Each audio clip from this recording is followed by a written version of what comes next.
So today we're going to cover using the Format Painter option in Excel.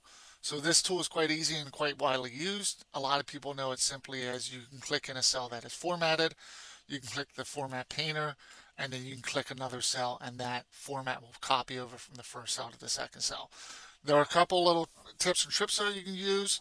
You can also format Painter into multiple cells at once. So if you click on the cell that you want to format, copy the formatting from, click Format Painter.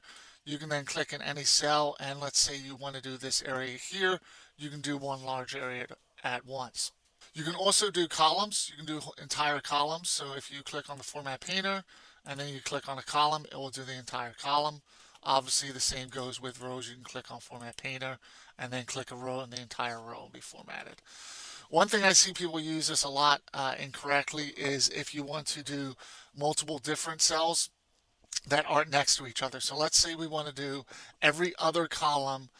We want to do the header of every other column. So what I'll see a lot of people do is they'll click on the first cell, they'll hit Format Painter, and they'll click on A1, and then they'll click it again, and then click on the next one, and they'll do this. But a little trick is if you click on the cell that you want to copy, double click the Format Painter, you can then go ahead and do this wherever you want. So you don't have to keep clicking Format Painter. You just hold double click will essentially hold that button down.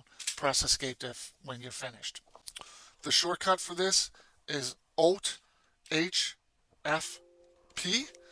This will then invoke the Format Painter if for some reason you don't have a mouse, and then you can use that in another cell.